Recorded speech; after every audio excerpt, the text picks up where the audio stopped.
The following is part of Cornell Contemporary China Initiative Lecture Series under the Cornell East Asia program. The arguments and viewpoints of this talk belong solely to the speaker. We hope you enjoy. We are very happy this evening to have with us Associate Professor of Media and Culture Studies at UC Riverside, Professor Wendy Su. Wendy studied at Beijing University, bachelor's and a master's before coming to the United States and switching from Chinese literature to mass communications. She earned her PhD in mass communications at University of Minnesota in 2009 and then went directly to UC Riverside, where she's teaching today, and specializes in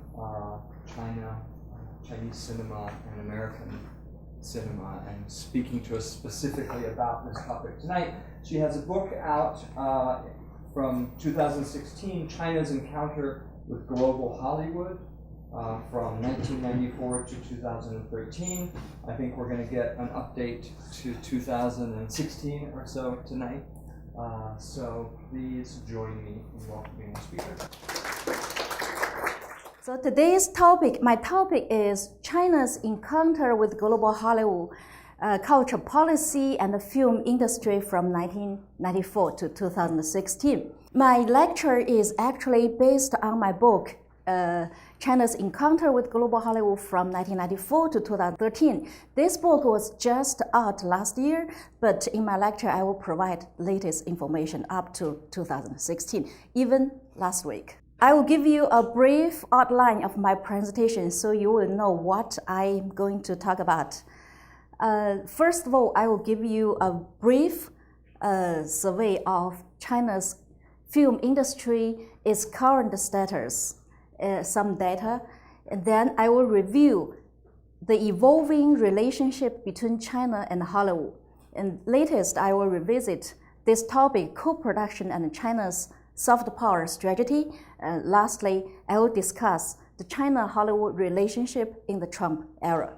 Okay, here is the current status of what we call China's film industry.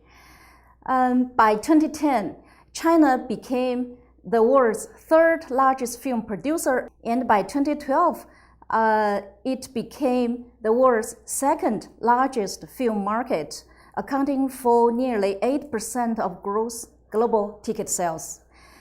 In 2015, the China's box office constituted a share of nearly 50% of Asia Pacific box office, and it is the sole market in the entire world with an annual box office growth of approximately 30% in the last decade. And by 2012, it became Hollywood's #1 overseas box office contributor. And somebody in Hollywood estimated that by 2019, it will overtake the US to become the world's largest movie market. However, because of the slowdown of China's film growth this year, so they postponed this kind of overtaking of American to a few years. We don't know yet, but it is estimated that China will overtake the US to become the world's largest movie market in a few years. So this is the current status of China's film industry. But how come China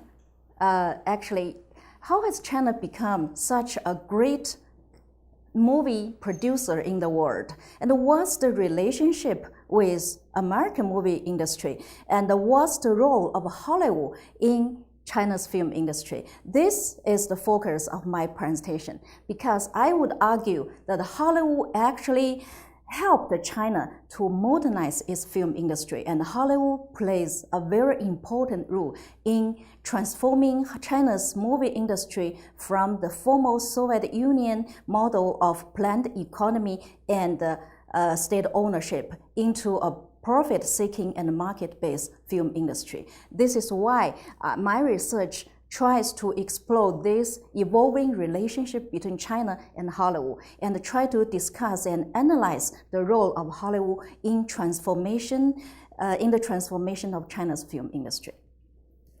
You probably already know that China's film industry was nationalized in 1953, following the Soviet-style model, because in 1949, the PRC, the Chinese Communist Party, took over China, and the entire China's economy was nationalized. No private ownership ever existed starting from 1949, and maybe in early 1950s. And the China's film industry was nationalized and transformed into not-for-profit public institutions, from production to exhibition. This is very different from US film industry. We all know Hollywood movies are all private owned, they are profit seeking and market based, but China's film industry was nationalized and they were considered public institutions, not for profit, but for the purpose of educating people and promoting the so-called communist propaganda. So there were 16 state-owned film studios with annual output of 120 to 150. That's only the number of annual output. And the film considered not as a cultural product, but as an important propaganda tool for promoting mainstream official ideology. However, we probably all know after Deng Xiaoping adopted open door and economic reform in the late 1970s and early 1980s, the film industry in China also went very profound transformation.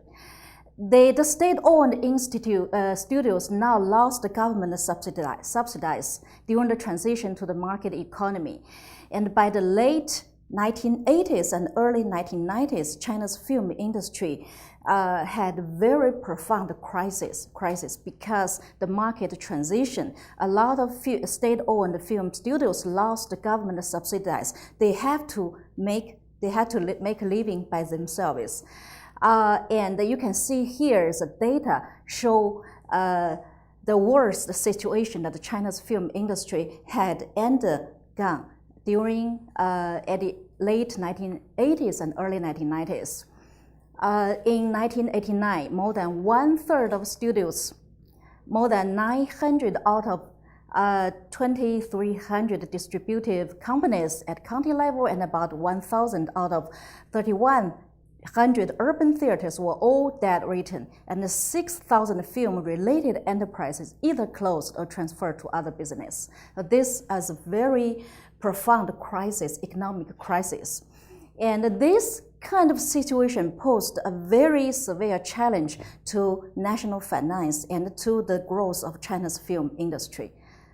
What should we do? A lot of questions emerged by that time, a lot of discussion about how China's film professionals should revitalize China's film industry. Somebody eventually think about Hollywood. So Hollywood came to rescue. Then this person is the Shanghai Film Group general manager. He came up with this idea and tried to persuade the central government. Let us import Hollywood movies because they already have proven market value. So we imported Hollywood movies, then we can earn money from those Hollywood imports. Then we use this money to compensate domestic movie production. Then we can ease our financial burden. So somebody came up with this idea, and the central government was persuaded and convinced. And then in late 1990s, then the government approved the policy of importing Hollywood blockbusters in China, try to ease the financial burden of China's film industry and the national finance. Here are some Hollywood status. This is the lecture based on one of the famous media studies, Professor Toby Miller, the 2001 book titled Global Hollywood. So you can see by the late 1990s, Hollywood films almost conquered the vast market of the entire globe. Then here comes the very interesting story about Hollywood and China. China's engagement with global Hollywood is a very interesting and complicated story. In 1920s, Hollywood started marching into China and occupied more than 75% of Chinese film market during the 1930s and 1940s. The older generations of Chinese, a lot of them will be a huge Hollywood movies fans. That's during 1920s and 1930s, 1940s.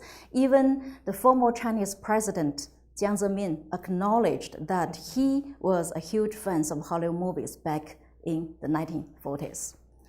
However, on November 15, 1950, China declared a ban on American films following the establishment of PRC, because by that time, the Chinese Communist Party believed Hollywood movies infiltrated the Chinese people's minds of those imperialist ideology and tried to poison Chinese people.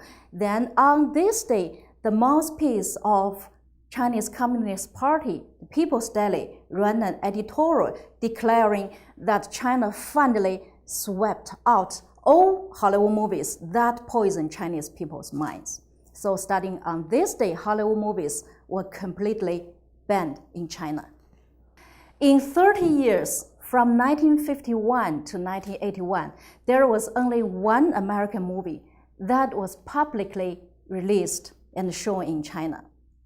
There's only one movie. Of course, the legend had that Chairman Mao and his wife and some senior communist leader parties had those kind of pleasure of watching American movies in their bedrooms. But for most ordinary Chinese people, they had no chance to watch any Hollywood movies except for this one, The Salt of the Earth.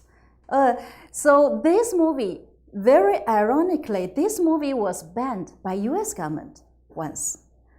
You know the reason? Because this movie was written, directed, and produced in 1954 by the members of the original Hollywood 10. Probably you know that Hollywood 10, right? They were blacklisted during the McCarthy era. During the McCarthy era, those Hollywood 10 was composed of famous Hollywood directors and writers. They refused to answer the congressional inquiry about their political affiliation, because during that days, a lot of Hollywood movies were on left wing and they had the Communist Party affiliation, but they refused to answer these questions based on the First Amendment grant, because First Amendment granted people that they have the right to any political belief, so they refused to answer this question. The director was Herbert Biberman, and the screenwriter was Michael Wilson. Both were belong to Hollywood 10. And Herbert Biberman was even put in jail for 6 months for contempt for Congress. And after he was released from prison, he directed this movie, Salt of the Earth. This movie depicted a strike in New Mexico on the prejudice against the Mexican-American workers. And because it shows communist sympathy and shows left-wing ideology, though this movie was considered progressive by the Chinese government and it was allowed to be released in China. And this movie was only shown in New York City once in America, and it was banned for 11 years. And in 1965, this movie was eventually released, and the U.S. government lifted the ban. By that time, Herbert Biberman was already died of bone cancer. And for the rest of his life, he was blacklisted, and he and his wife were not able to find any job in Hollywood. But eventually, this movie was considered culturally significant and was put in the U.S. Congress Library for Congress Library's culture registry for cultural significance. So this was considered a very significant movie. But this movie speaks to a very interesting and thought-provoking history between the two countries because of their political debates, political conflicts, and their different political ideologies. The interesting about this movie is the director used local coal miners. Only a few professional actors, they are both local coal miners, they played in this movie. In 1978, after Deng Xiaoping opened the door to the outside world, and China began to use small funds to purchase outdated foreign films. We call it movies purchased at a flat fee. The budget for this movies were usually below $20,000 US. So they can only purchase very outdated and cheap foreign films. And 20th Century Fox played a leading role in supplying Hollywood movies in China. For example, this movie, Rambo: The First Blood, was released in China in 1985. In late 1994, as I mentioned before this, someone came up with this idea of importing Hollywood blockbusters to try to earn money to compensate China's domestic film industry in order to ease the financial burden. Then, starting from late 1994, China implemented a new profit-sharing system that allowed for the importation of about 10 foreign mega productions per year. And this number was increased to 34 in 2012. Another 14 was in 3D and IMAX format. In addition to those purchased at a flat fee. So the Chinese audience now can watch all famous Hollywood movies always at the same pace with American audience because they have those profit-sharing movie imports and also those movies that are purchased at a flat fee.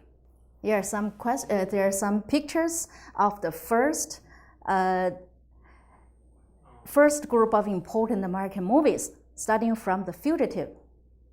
Anyone ever watched this movie, The Fugitive, starring Harrison Ford, The Fugitive, and the first followed by True Lies, our California former governor Schwarzenegger, True Lies, and also Lion King, Mulan, The Forrest Gump. Then by late 1990s, this another movie, Titanic, Saving Private Ryan, Cold Mountain, The Lord of the Rings, Troy, and Harry Potter.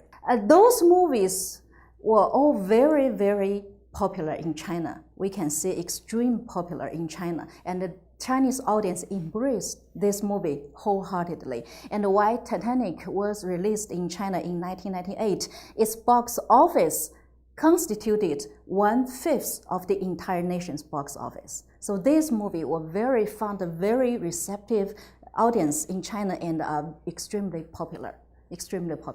These all movies. And Saving Private Ryan, when this movie was shown in China, there was a heated debate about the World War II and Americans' mainstream value, humanism, and how the purpose of saving one person's life by using 8 persons' life. So there are heated debate about this Saving Private Ryan. So all those movies are extremely popular.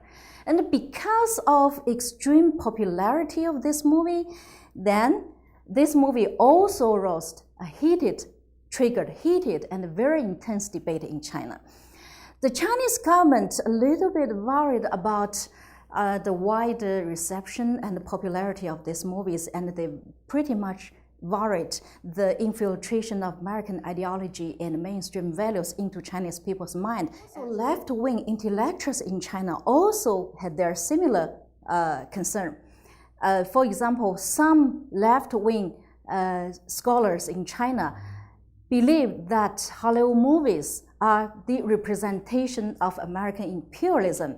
For example, this Professor Dai Jinghua from Peking University, probably some of you already heard of. She is a very famous film critic, but she is very left-wing scholar. And she wrote in 1994, quote-unquote, Hollywood is one of major products of American transnational capital.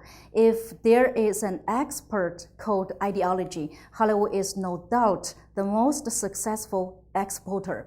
On the vast territory of developing countries, Hollywood has always been the advancing army of American transnational capital.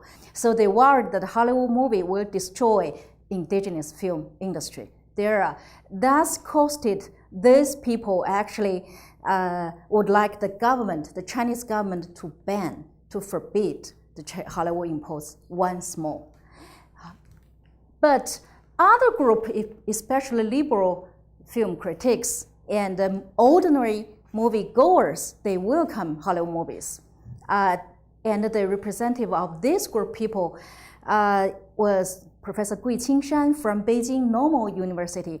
And he argued that Hollywood movies are representation of cinematic masterpieces and universal values.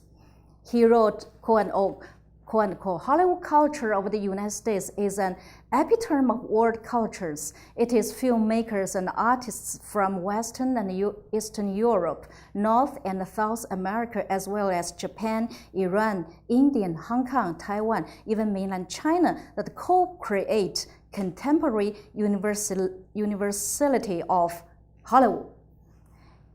And also, he argued Hollywood movies at different historical periods are collections of human wisdom of cinematic achievement. At this point, can you imagine what did Chinese government do? As I mentioned, the Chinese government also worried about the infiltration of American ideology into China, and the Chinese people's mind were all influenced by Hollywood movies. So initially, Chinese government used a strategy of containment. The government tried to use meme melody films to battle against Hollywood. The meme melody films were those movies sponsored by government to promote CCP's history, to glorify the CCP leaders, and to promote official communist and socialist value system. So we called this the meme melody propaganda movies. Then government used the earnings earned from Hollywood imposts to compensate those movie production. So the large sum of government investment, including those investment earned from Hollywood imposts, they used this money to compensate the production of propagandist movies, containment. And also, government stipulated that 2/3 of showing times in theaters must be reserved for domestic films. So government adopted a lot of methods and strategies to try to contain Hollywood influence in China. On one hand, the government wanted to use Hollywood's money. On the other hand, the government also tried to contain Hollywood. So it played a double sword kind of strategy to use Hollywood and at the same time to contain Hollywood. Did this strategy work? This policy proved very ineffective. By the turn of the century, 10 imported revenue-sharing American mega productions conquered about 70% of China's film market. Well, approximately 100 China-made films only had 30% market share. So this initial strategy of containment proved very ineffective. The reason, I believe everybody can guess. Nobody ever would like to watch propaganda movie, right? Movie should be entertainment, but nobody would like to watch propaganda movie, but you use money imported from Hollywood and then you try to produce more propagandist movies. Nobody would ever watch them. But Chinese government learned from this failure of initial strategy. It became smart, and I would say it became smarter and smarter. Then Chinese government changed its strategy from containment to collaboration with Hollywood. Between 2001 and 2005, the government issued a number of new policies and tried to collaborate with Hollywood. So these strategies include that foreign investors were permitted to establish joint ventures with state-owned studios, or to hold shares of less than 49%.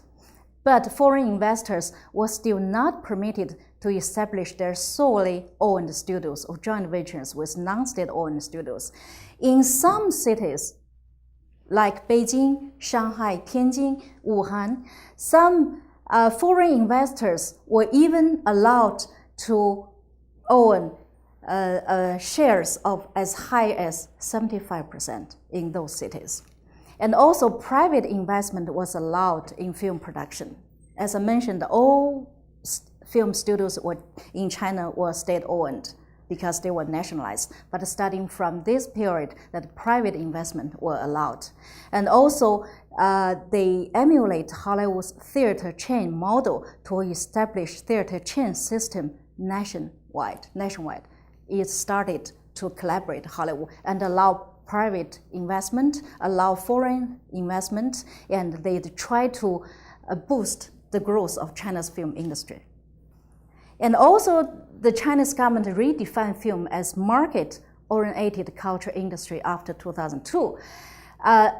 Film, starting from after 2002, film was not considered important tool for propaganda, but now government acknowledged the market value and the culture industrial role of film sector. And starting from 2003 and 2004, China also embarked on the wholesale transformation of film, included culture industries. This time, government strategy proved effective, and this policy brought about remarkable changes in domestic film industry, resulting in climbing film output and climbing box office sales. Let me show you two charts about this astonishing growth in China's film industry after government adopted new strategy of collaborating with Hollywood. This is China's film output from 1994 to 2016. You can see in 1994, China's film output was only 146, and this number even dropped to less than 100 in 1997 and 1998, following the initial strategy of containment.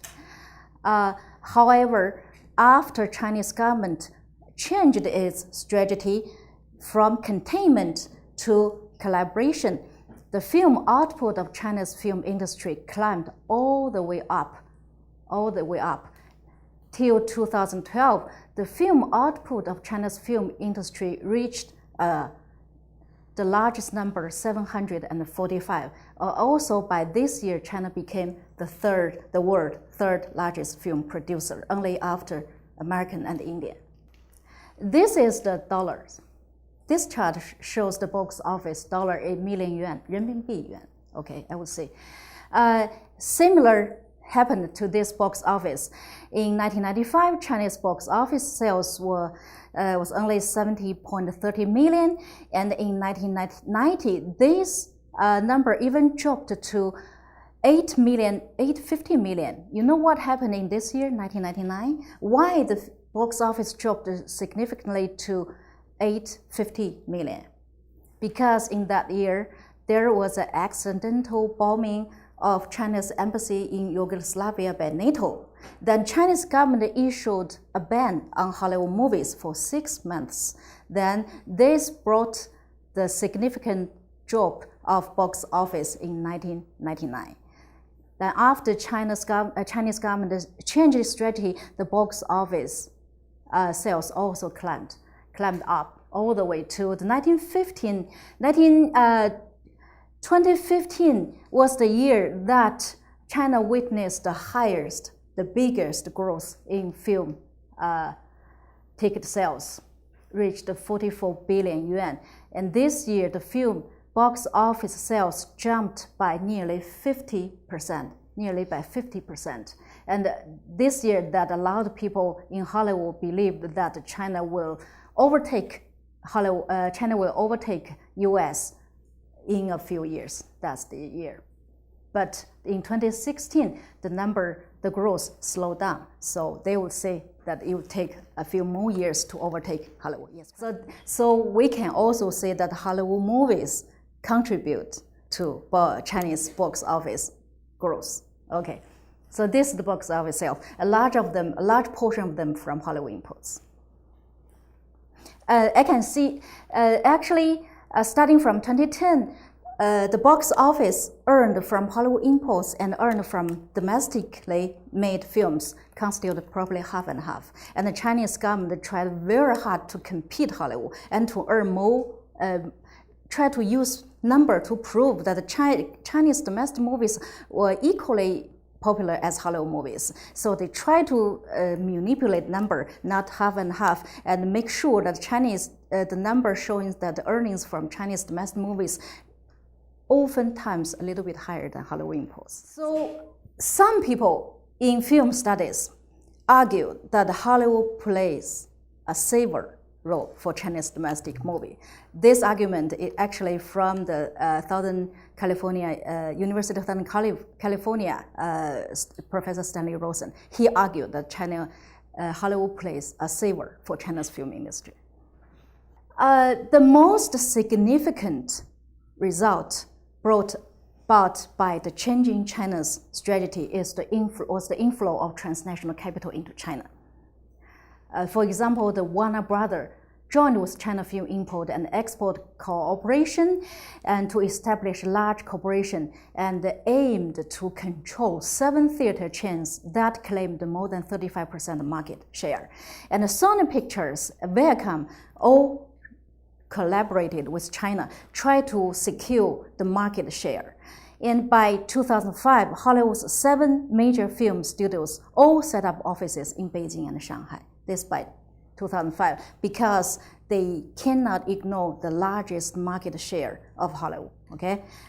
However, when all Hollywood studios try to march into China to scale a market share to try to earn as much as possible money from Hollywood, the Chinese government heavy-handedly control the pace and the scale of transnational capital into China.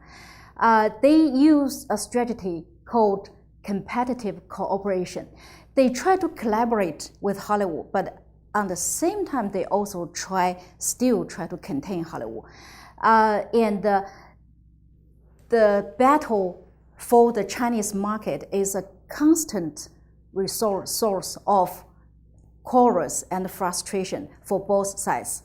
And the Chinese government try to use the strategy of quota control and shareholding to make sure that the Chinese state-owned companies own larger share in joint ventures. But Hollywood tried to assault to WTO lawsuit and try to use this lawsuit to make sure that China acted aligned with the WTO rules.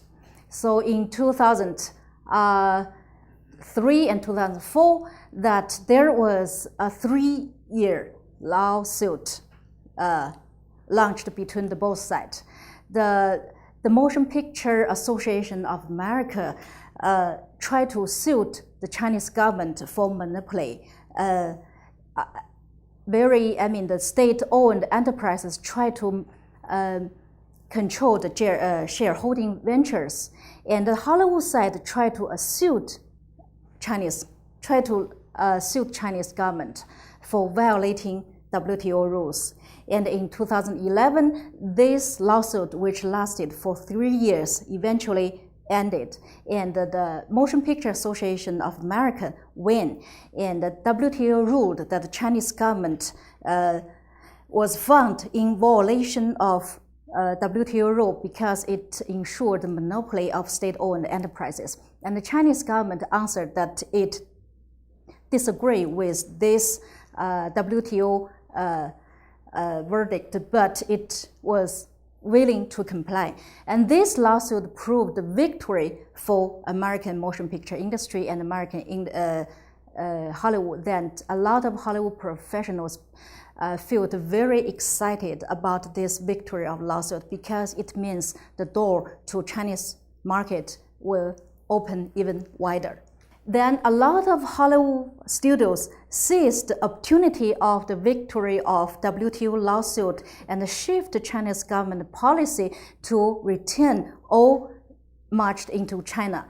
The former head, not the current head, the former head of Motion Picture Association of America, Dan Glackman, said that a market 1.3 billion people should present a lot of opportunities for the big studios. and also the current head of the Motion Picture Association American, Christopher Dort, make the opening of China's film market one of his priorities during his tenure. Transnational corporations seized this opportunity to return to China. For example, Warner Brothers. Warner Brothers withdrew from China in 2006 because the Chinese government changed its policy. In a previous document, the Chinese government allowed foreign investors own as higher as 75% of share in joint venture studios, but later in 2005, it reduced this share to less than 50%, and Chinese government stressed that state-owned studios must own at least 51%. Then Warner Brothers felt very frustrated, then it withdrew from China in 2006. However, because the victory of WTO lawsuit and the changing Chinese government status towards Hollywood, then Warner Brothers returned to China in 2011. So he returned. He said that the opportunities in Chinese market is so irresistible, especially for Warner Brothers. So Warner Brothers returned to China in 2011. And now the latest trend is the U.S.-China film cooperation became even more active and launched on an even larger scale. The latest example include Jack Ma's Alibaba and Steven Spielberg's Albion partners to co-produce movies. And the Darling Wanda Group is the largest Chinese real estate originated, but now it's transformed into film producer. It acquired legendary studio for US $3.5 billion, and it also purchased Carmark Cinema for US $1.1 billion. It attempted to acquire one of the big 6 Hollywood film studios. After 2010, the trend of US-China film exchanges was, after 2010, actually is reversed.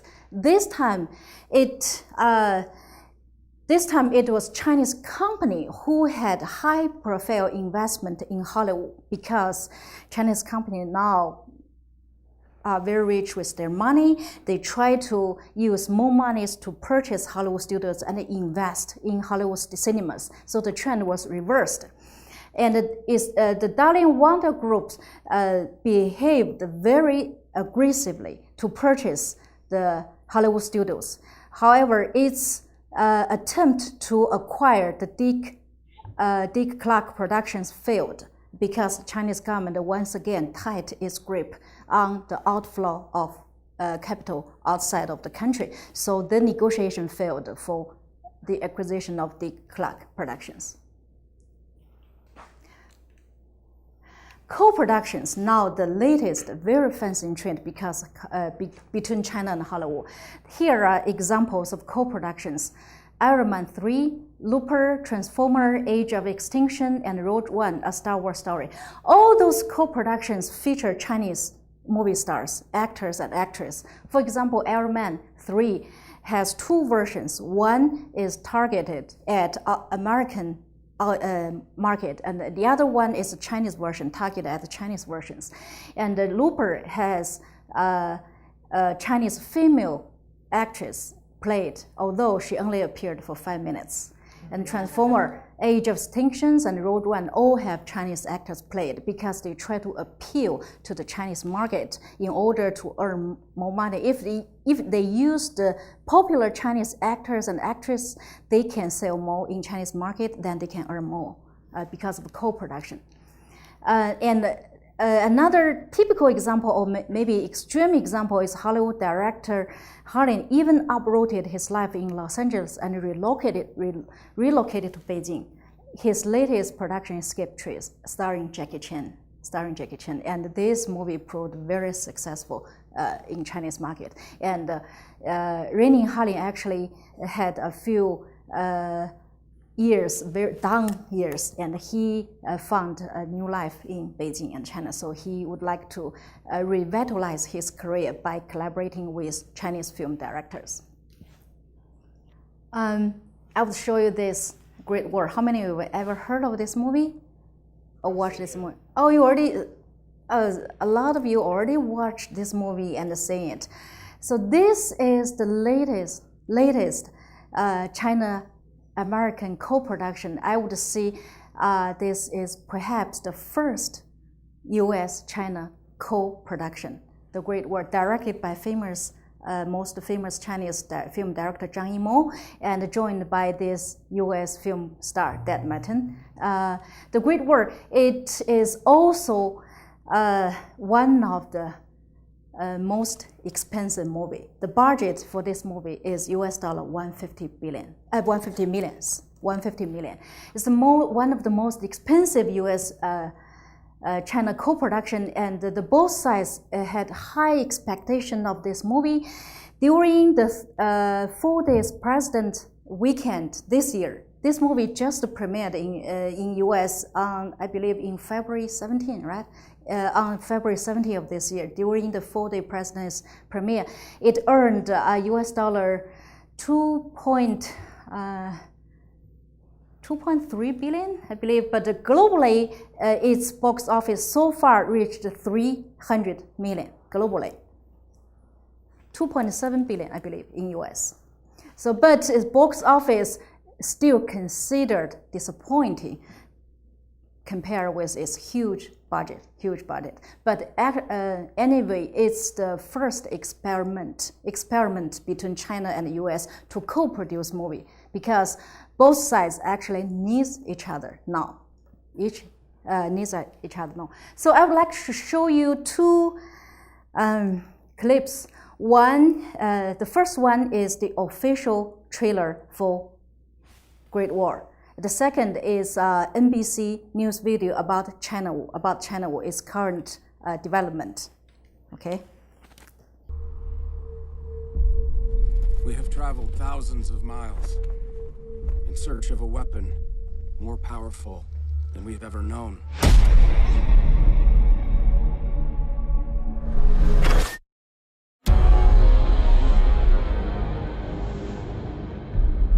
Why are you here?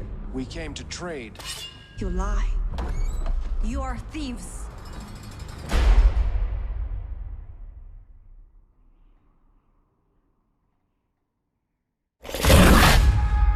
What was that? There are many things you have not seen.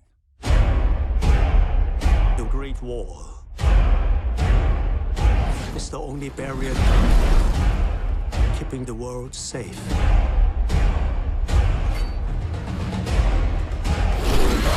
Mother of God. What is it they want? To feed.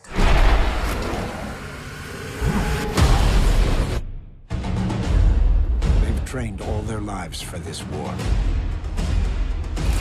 Let me fight with you.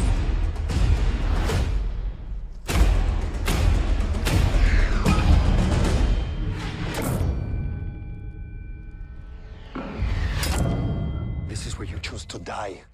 Good luck with that. Stay and fight.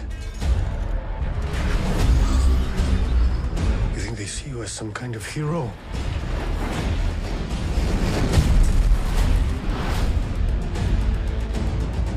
I fought for greed and gods. This is the first war I've seen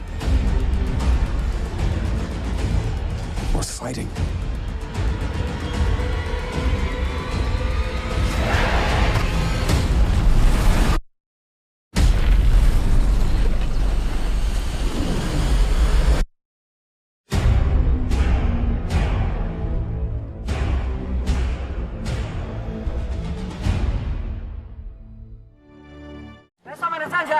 Don't look now, Hollywood, but this dragon would like a bite of America. Act 1 of China's movie-making story opens in Hongdian in southern China, where there are a dozen movie sets. It all started right here, when they built a replica of China's imperial city. But this being the movies, they borrowed a page from Hollywood, and they made the replica bigger than the real thing. Act 2 is a rags to riches story that any Hollywood director would die for. Xu Wenrong was a poor farmer who founded a company that makes everything from electronics to pharmaceuticals. He became a rich man, but he wanted something that would benefit his hometown. And in 10 years, his millions turned this once backward village into the filmmaking capital of the East. And his dream doesn't stop there. He expects this to become the movie capital of the world. Definitely even bigger than Hollywood, he told us. Actually, millions of Americans who saw the movie Hero saw scenes filmed here. And the Canadian-American miniseries Marco Polo just wrapped production. And how does he attract movie makers here? That's the plot twist. They can use the studio for free, says Mr. Xu. Free because the studio makes millions from tourists. They pay admission to visit the film lots for a chance to see how it's all done. And the profits mean movie makers can use the sets for no charge. And for local people, movie magic means making money. Zhang Shuye tended rice paddies until his fields were filled in with buildings. Now he's a $3 a day extra, a much better living for him and hundreds of others. What's more fun, to be a rice farmer or to be in the movies? Acting is better, he says. You get free food and clothes, and it's effortless. Time for the final act, what to call the place. Well, maybe those movie makers on the other side of the world have the right idea for the big, picture-perfect ending. Barry Peterson, CBS News, Hongdian, China. Somebody probably wondering why Chinese government changes strategy from containment to collaboration. What's the purpose and what the motive? I would argue that one of the major reasons for Chinese government to change its strategy from containment to collaboration is Chinese government wanted and now still wants to promote Chinese soft power idea. So you probably all know that this soft power idea was originally proposed by Harvard University political science professor Joseph Nye. Soft power of a country rests primarily on three resources: its culture, its political values, and its foreign policies. The film industry thinks Chinese government acknowledged the market value and the cultural industry role of film. So its film industry considered a very essential part of China's film soft power, and also considered by the party state as an indispensable manifestation of such soft power. Chinese government tried to make use of Hollywood's huge resources to promote its own culture, to expand the Chinese film production network, and also try to encourage the growth of Chinese film industry. Also encourage the production of Chinese martial arts film, because martial arts film aims to promote Chinese culture, and it already has a proven market value. It's very popular. So the one is martial arts, the other is co-production. That's the two ways that the Chinese government try to make use to promote Chinese soft power. That's why it's acting very aggressively to encourage domestic film studios, film investors to put more money in Hollywood studios, to purchase Hollywood studios, and in order to meet the Chinese needs and to fill the government's agenda of promoting China's soft power. Based on our discussion of the evolving relationship between China and Hollywood, we have the following conclusions. First of all, through learning from Hollywood and making good use of Hollywood resources, China has modernized its film industry. Now, China's film industry is one of the biggest film industry in the world. It has been transformed from a Soviet Union model of planned economy and state ownership into a market-based and profit-seeking culture industry. It's one of the biggest in the world. And through waiving both market force and global capital into the state mechanism, the Chinese government has effectively consolidated its authoritarian power because its flexible approach to the film industry and to the economy. The government consolidated its power while taking advantage of economic resources. Last, China and Hollywood have formed a mutually beneficial and interdependent relationship. Hollywood needs China's market and investment, and China needs Hollywood's technologies, talents, and distribution networks. So now the two are partnership. The two are partners had formed mutually beneficial relationship. Each one needs the other side. Okay, now lastly, I would discuss the China-Hollywood relationship in the Trump era. Because of the very aggressive purchase of Hollywood studios by Chinese investors, and especially Darling Wanda Group's acquisition purchase spree, this caused a panic over the so-called Chinese communist takeover of Hollywood. Somebody wrote an article saying red flags now flying over Hollywood.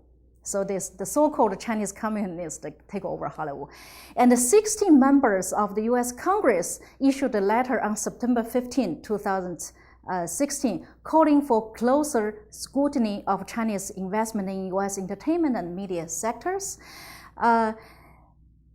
Because of this, and because of a hostile attitude of President Trump towards China, both sides now worried pretty much a trade war. And the rumors said that China is likely to increase Hollywood imposed quota from 34 to more than 40 this year. But because of President Trump's attitude, they said that probably this increase in quota won't happen. However, at the World Economic Forum at Davos, this Darling Wanda had the Chinese billionaire Wang Jianlian asked the chairman of MPP, Christopher Dort, to send a message to Trump saying that let's leave the entertainment industry alone, no war, please. That's why the message he sent. And the last Friday, I believe, the Chinese President Xi Jinping and the American President Donald Trump had a meeting. Both sides show friendly attitude towards each other, and it's likely that President Trump, because he, after all, is a business person, and he will take a very pragmatic attitude toward China, and both sides now are planning 100 atoms of collaboration. And it's likely that the China increased the Hollywood imports from 34 to more than 40, and maybe the President Donald Trump's administration also allowing more Chinese investors in Hollywood. So both sides, although some uncertainties exist, both sides now still showing optimistic and positive attitude towards their future collaboration. Thank you. That concludes my lecture.